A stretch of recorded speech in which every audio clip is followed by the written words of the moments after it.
y bienvenidos y venidas al teatro que os hemos preparado los alumnos de segundo B. Aquí os hemos preparado todo lo que hemos estudiado en Chanela en este segundo curso, ¿vale? Espero que estéis muy tranquilos, clase de gol, y sí, en silencio, los oídos bien abiertos, de la ria carne, eta begiak zabal-zabal. Gauzaba, mugiko rakitzari, los ojos bien abiertos. Una cosa, los móviles apagados.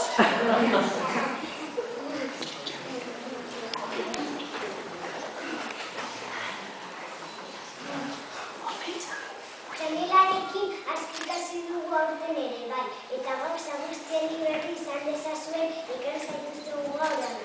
Hemos aprendido mucho con Chanela este año también, y para que seáis testigos de ello, os hemos traído hoy aquí.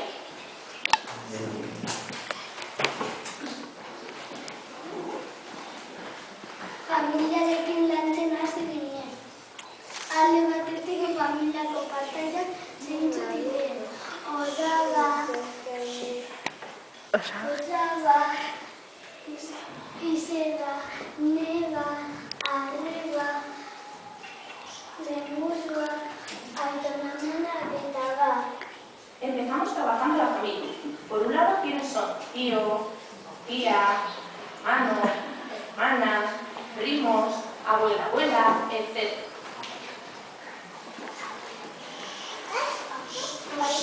Familiaren berezitasunak ere jaiotzalekua, data, zenide kopurua, altuera, pisua, begien kolorea eta gileena.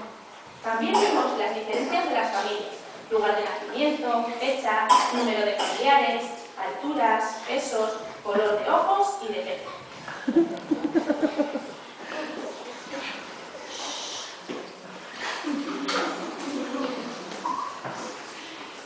Zergatik guztik genuela nola etortzen eta zen.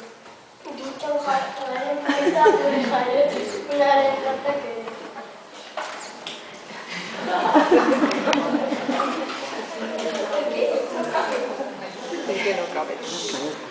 No olvidéis que vimos cómo nos formamos y nacemos y los datos de nuestro nacimiento.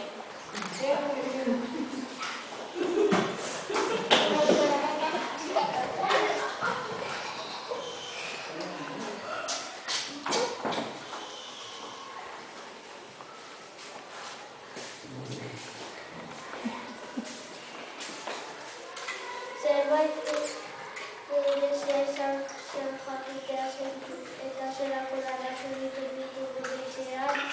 Algo curioso fue saber quién es y qué trabajo se hacen en casa.